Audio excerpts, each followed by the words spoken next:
हम लोग सब होम मेकर्स अपने किचन को बार बार ऑर्गेनाइज़ करते करते थक जाते हैं, लेकिन आज आपके साथ मैं कुछ ऐसी किचन की हैबिट शेयर करने वाली हूँ जिसको फॉलो करके आपका किचन हमेशा साफ़ सुथरा रहेगा और आपको इसे बार बार ठीक करने की या ऑर्गेनाइज़ करने की ज़रूरत नहीं पड़ेगी। हेलो गाइस, नमस्ते एंड वेलकम बैक। चलिए देखते हैं आज के वीडियो में क्या नए टिप्स हैं। मैं हमेशा अपने वीडियो में ऐसे टिप्स शेयर करती हूँ जो कि किसी को भी फॉलो करना काफ़ी इजी हो जाए, क्योंकि बहुत ज़्यादा तामझाम से अगर आप अपने घर को या किचन को रखेंगे तो ये आपको ही बहुत ज़्यादा भारी पड़ेगा। तो सिंपल टिप्स आपके साथ शेयर कर रही हूँ। हफ्ते भर की सब्जियां जब हम लेकर आ जाते हैं तो वो अपने किचन काउंटर टॉप पे रखे रखे या तो वो ख़राब हो जाती है या फिर हमारा जो काउंटर टॉप है वो भी गंदा दिखता है, अनटाइडी दिखता है। और अगर आप इन सबको एक साथ ही फ्रिज में कैसे भी रख देंगे तो भी इसके ख़राब होने के चांसेस बहुत रहते हैं।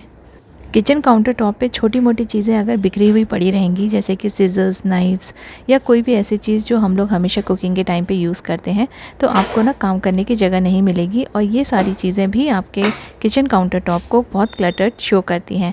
इनका काम अगर हो गया है तो इन्हें जगह पे रख दीजिए, सो डैट आपका किचन काउंटर टॉप भी साफ़ लगे और आपको काम करने में परेशानी भी ना हो। अपने सभी वेजिटेबल्स को रखने के लिए इस तरह के आप बॉक्सेस यूज़ कर सकते हैं। आप लोग हमेशा मुझे कहते हैं कि फ्रिज ऑर्गेनाइजेशन दिखाइए, तो सबसे पहले ऐसे बॉक्सेस ले आइए जिससे आपका फ्रिज भी हमेशा ऑर्गेनाइज्ड रहे और आपकी सब्जियां एक दूसरे के साथ मिक्सअप ना हो। और जब आप सब्जी बनाएं तब आपको ये सारी चीज़ें अच्छे से साफ़ सुथरे तरीके से मिल जाए। अगर आप बहुत सारी सब्जियां एक साथ स्टोर करके रखते हैं हफ्ते भर की या 15 दिन की, तो ऐसे बॉक्सेस आपको बहुत काम में आएंगे।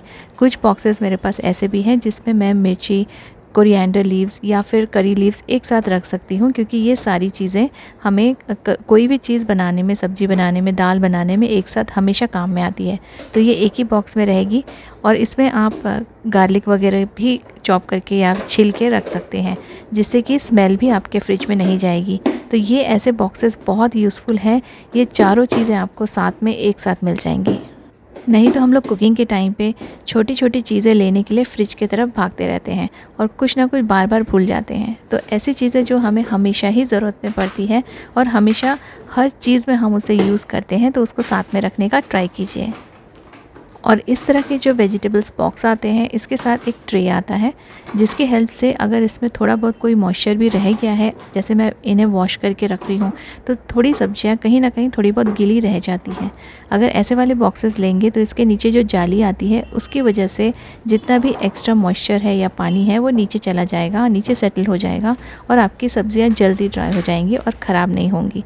जैसे जिंजर अगर थोड़ा बहुत गीला है और आपको लग रहा है कि अगर आप इसे बंद करके रखेंगे तो ये ख़राब हो जाएगा, लेकिन अगर आप ऐसे बॉक्सेस यूज़ करेंगे तो जिंजर भी ख़राब नहीं होगा और वो फ्रिज में रखे रखे ही थोड़ा टाइम के बाद ड्राई हो जाएगा।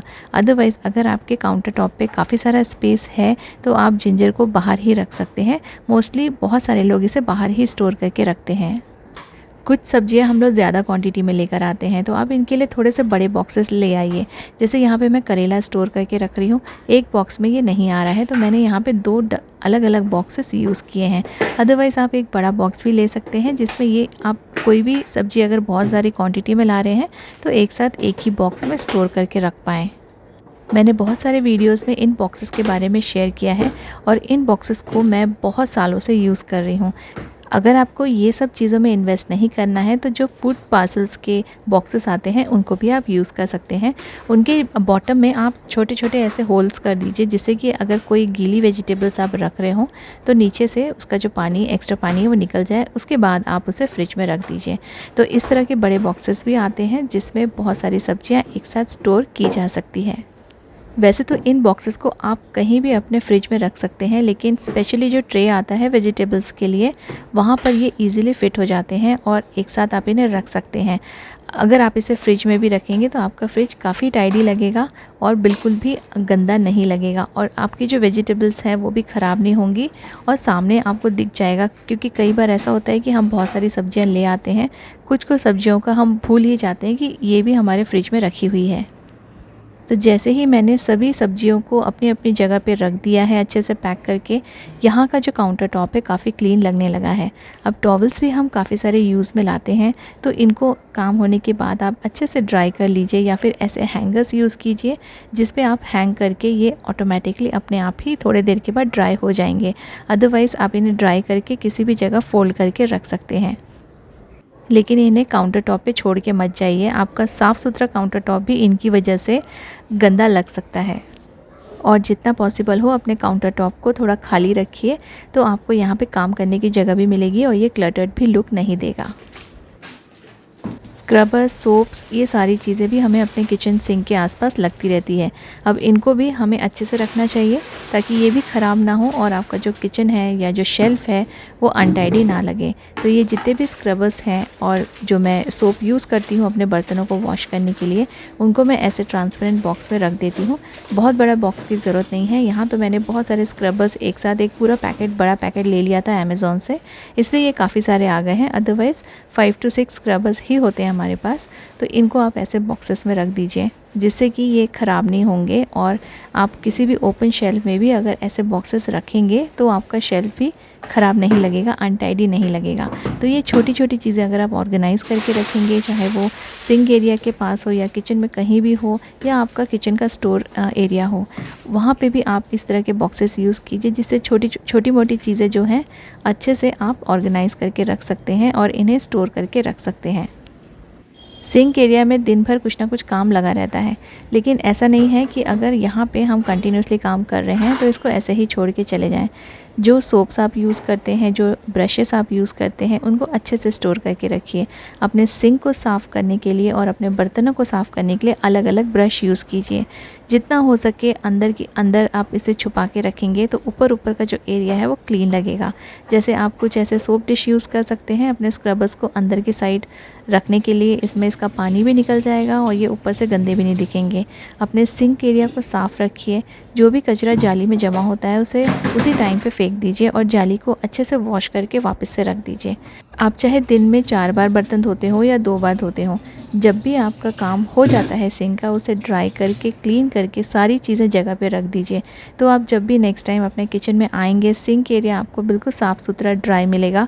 इससे आपका मूड भी अच्छा रहेगा और आपको काम करने में भी तकलीफ़ नहीं होगी। सामान सब वही है लेकिन उनको अच्छे से सलीके से रखा गया है, तो सिंक साफ़ सुथरा भी लग रहा है और छोटा सा सिंक का जो एरिया है वो थोड़ा सा स्पेशियस भी लगने लगा है। जब भी आप सब्जियां काटते हैं, प्याज वगैरह काटते हैं, तो हमेशा एक न्यूज़पेपर बिछा लीजिए। इससे आपका काम बढ़ेगा नहीं बल्कि कम हो जाएगा। क्योंकि कुकिंग करना तो आसान है, लेकिन कुकिंग हो जाने के बाद, खाना पूरा बन जाने के बाद जो गंदगी होती है आसपास में, उसे साफ़ करने में बहुत ज़्यादा समय चला जाता है। तो एटलीस्ट आप इस कचरे को एक जगह स्टोर करके रख सकते हैं और जब आपका पूरा कंप्लीट हो जाए काम, तब आप एक साथ इस पेपर को फोल्ड करके अपने डस्टबिन में डाल सकते हैं। तो देखिए नीचे का जो सरफेस है वो गंदा नहीं होगा, थोड़ा बहुत टाइम आपका यहाँ पर सेव हो जाएगा। अगर आप घर पे ही सब मसाले बनाते हैं, स्पेशली गरम मसाला, तो इसे एक साथ 1 महीने के लिए पूरा रेडी करके रख दीजिए। जितनी भी चीज़ें आपको डालनी है एक साथ आप इसे रोस्ट कर लीजिए और थोड़ा सा ठंडा होने के बाद आप इसे पीस लीजिए। अगर आप ये सारी चीज़ें महीने में 1 बार या 15 दिन में 1 बार रेडी करके रखेंगे तो आपको रोज़ रोज़ ये काम नहीं करना पड़ेगा। आपके मसाले रेडी रहेंगे और ये जो काम है ना, ये थोड़ा सा टाइम कंज्यूमिंग काम होता है क्योंकि रोस्ट करने के बाद इसे थोड़ा सा ठंडा भी करना पड़ता है और सारी चीज़ें आपको देखनी पड़ती है, क्या चीज़ है घर में क्या नहीं है। तो इस सब चीज़ों को आप कोई भी मंथ में 1 दिन डिसाइड कर लीजिए और ये जो टाइम कंज्यूमिंग काम है ना, इसको आप एक साथ करके रख दीजिए पूरे महीने भर के लिए। देखिए आपका बहुत सारा समय भी बचेगा और आपको ये सारी चीज़ें जब भी आपको ज़रूरत पड़ेगी ना, रेडी मिलेगी। और आजकल बाहर के मसालों में बहुत ज़्यादा मिलावट आती है, तो ट्राई कीजिए कि आप घर पे ये सारी चीज़ें रेडी करके रख लीजिए। जैसे कि आप रेड चिली पाउडर, धनिया पाउडर, ये सारी चीज़ें भी घर पे ही रेडी कर सकते हैं। ये फ्रेश भी मिलेगी आपको, इसका जो टेस्ट है वो भी काफ़ी डिफरेंट रहेगा मार्केट के कंपैरिजन में। जो भी मसाले बनाते हैं उनको लेबल करना मत भूलिए, क्योंकि फिर हमें इनको डिफ्रेंशिएट करने में ही टाइम चला जाता है कि ये कौन सा मसाला है। मोस्टली पीसने के बाद बहुत सारे मसाले एक जैसे ही लगते हैं, तो इन्हें स्टोर करने के बाद किसी भी बॉटल में डालने के बाद इन्हें लेबल ज़रूर कर दीजिए। इससे आपका भी टाइम वेस्ट नहीं होगा और आपको सामने दिख जाएगा कि कौन सा मसाला कहाँ रखा हुआ है।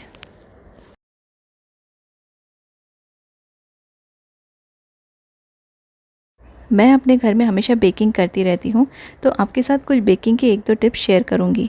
अगर आप भी बेकिंग का शौक़ रखते हैं तो ये आपके काम में आ सकती है। मोस्टली हम लोग ने देखा होगा कि जो टिन रहता है ना, उसको ग्रीस करने के लिए बहुत सारे लोग बटर यूज़ करते हैं या फिर घी यूज़ करते हैं। तो आप जब भी केक बनाएं, आप चाहे बटर के साथ बनाओ या घी के साथ बनाओ, किसी के साथ भी बनाओ, लेकिन आप जब उसको ग्रीस करते हैं ना, तब उसको ऑयल के साथ ग्रीस कीजिए, क्योंकि थोड़ी देर के बाद जो बटर है और जो घी है वो जमने लगता है, और जैसे ही आपका केक ठंडा होता है ना, तो आपको वापस से गर्म करना पड़ेगा इस केक को टिन से बाहर निकालने के लिए। तो अगर आप ऑयल से ग्रीस करेंगे तो ये जमेगा नहीं और केक ठंडा होने के बाद भी इजीली बाहर आ जाएगा। केक टिन के लिए लाइनिंग बनाने के लिए एक बहुत ही आसान सा आपको आइडिया देती हूँ। जब भी आपको राउंड जो टिन होते हैं उसको अंदर से लाइनिंग करना हो तो सर्कल कट करने के लिए काफ़ी डिफ़िकल्टी होती है। तो आप इसको इस तरह से फ़ोल्ड कर लीजिए और एक ट्रायंगल शेप दे दीजिए। जैसे जैसे मैं फोल्ड्स दिखाते जा रही हूँ, आप इसको बिल्कुल वैसे ही फॉलो कीजिएगा। आप इजीली अपने केक टिन के शेप के अकॉर्डिंग एंड साइज़ के अकॉर्डिंग एक बहुत ही अच्छा सा सर्कल बना पाएंगे। यहाँ पे मैं आपको शो करने के लिए न्यूज़पेपर का यूज़ कर रही हूँ, बट आप न्यूज़पेपर यूज़ मत कीजिए, क्योंकि हो सकता है न्यूज़पेपर का जो प्रिंट है, जो इंक है, वो आपके केक में आ जाए। तो आप हमेशा पार्चमेंट पेपर यूज़ कीजिए या फिर बटर पेपर यूज़ कीजिए।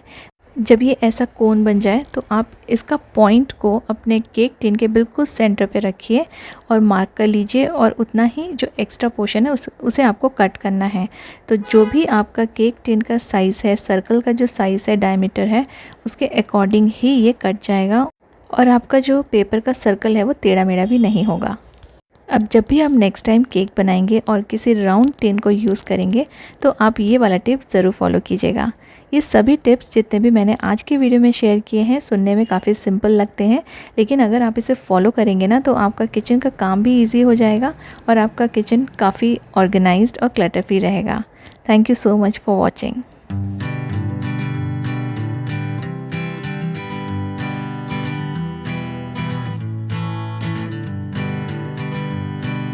Hanging on, walking tall.